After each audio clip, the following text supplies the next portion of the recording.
आज की वीडियो में सॉल्व करने वाले क्वेश्चन नंबर 10 से लेकर क्वेश्चन नंबर 40 तक के सवालों को। इससे पहले हमने इसके क्वेश्चन नंबर 9 तक कंप्लीट कर लिए थे। अगर आपने उसकी वीडियो नहीं देखी तो उसका लिंक हम डिस्क्रिप्शन बॉक्स में डाल देंगे, आप उसे वहाँ जाके चेकआउट कर सकते हैं। तो चलिए क्वेश्चन नंबर 10 से लेकर 40 तक के सवाल को देखते हैं।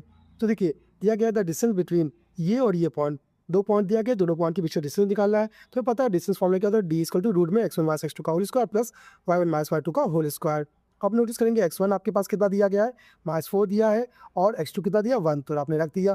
फिर y1 कितना दिया 2 और y2 आपको कितना दिया 0, तो आपने यहाँ रख दिया। सॉल्व करेंगे तो देखिए -4 -1 कितना आएगा, 5 आ जाएगा, 5 का स्क्वायर 25 हो जाएगा, 2 का स्क्वायर कितना आएगा 4 आएगा, जोड़ेंगे रूट में 29 u आ जाएगा। तो आप कह सकते हैं आपका डी ऑप्शन करेक्ट हो जाएगा। वही बात करेंगे क्वेश्चन नंबर 11 की। क्वेश्चन नंबर 11 क्या कह रहा है, एक कोण दिया गया जिसकी स्लैंट हाइट 10 दी गई है, रेडियस 6 दिया गया। तो स्लैंट हाइट आपकी ये होती है जो कि 10 दिया है, रेडियस कितना दिया आपका 6 दिया गया है।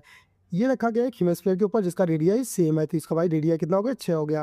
आपको फाइंड करना है की पूरी हाइट क्या होगी, यहाँ से आता की हाइट निकालनी है। तो आप नोटिस करेंगे कि भाई यहाँ से यहाँ तक का आपको निकालना है।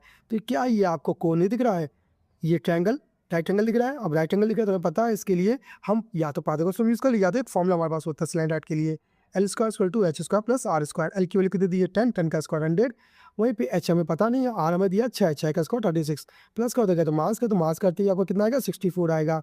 अब स्क्वायर करते रूट में तो एच की वैल्यू कितनी आ जाएगी 8 आ जाएगी। अब यहाँ से 8 हो गया और ये 6 हो गया, तो टोटल हाइट कितनी आ गई 14 आ गई। अब बात करें क्वेश्चन नंबर 12 की। क्वेश्चन नंबर 12 क्या कह रहा है, ये कह रहा है कि इस फिगर में पी क्यू और पी आर मतलब ये दो आपके टेंजेंट दिए गए हैं। यहाँ पे ओ आर क्यू आपका कहाँ है, ओ आर क्यू ये आपका दिया 25। आपको फाइंड करना है पी क्यू आर ये एंगल फाइंड करना है। अब इसे फाइंड कैसे करेंगे, तो पता है ये हमारा रेडियस है, ये हमारा रेडियस है, और ट्रायंगल बनना है तो ट्रायंगल में दो सारे अगर इक्वल है तो उनके एंगल भी क्या होंगे इक्वल। थी 25, तो ये भी कितना होगा 25, इतना 25 होगा। पूरा कितना है 90, हाँ कि ना, हमें पता क्यों, क्योंकि सेंटर कोई लाइन आती है टेंजेंट पर 90 डिग्री बनाता है, तो पूरा 90 हो गया, ये 25 हो गया। तो बचा हुआ एंगल हमारा कितना होगा 65 हो जाएगा। तो हमको यही एंगल फाइंड करना था, तो ये एंगल हमारा कितना आ गया 65 आ गया। बात करते हैं क्वेश्चन नंबर 13 की। क्वेश्चन नंबर 13 क्या कह रहा है कि साइन 90 अब multiply cos 90 minus sine square 60, इसकी वैल्यू क्या होगी, साइन 90 1 होता है, कॉस 90 0 होता है, माइनस का साइन 60 √3/2 हो जाएगा। स्क्वायर लगा तो स्क्वायर लगा लेंगे, सॉल्व करेंगे तो क्या आएगा माइनस का 3/4, मतलब सी ऑप्शन आपका करेक्ट हो जाएगा। वही बात करेंगे क्वेश्चन नंबर 14 की। क्वेश्चन नंबर 14 क्या कह रहा है, ये कह रहा है कि इसका एन टर्म फाइंड कीजिए, तो ये आपका ए हो जाएगा, ठीक ना, जो कि हमने लिख लिया है। और डी हमारा क्या होगा माइनस करने पे आएगा, या तो आप इसमें से माइनस कर लीजिए तो इसमें से माइनस कर लीजिए। तो 9 3 गया 6, तो 6/2 आ गया।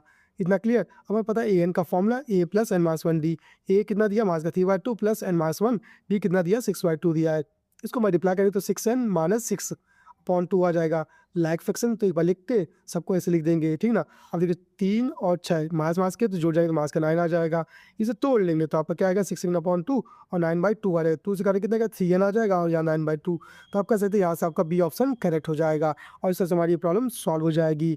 अब इसके नेक्स्ट क्वेश्चन के लिए हमारी वीडियो में बने रहेगा। तो आज की क्लास के लिए धन्यवाद।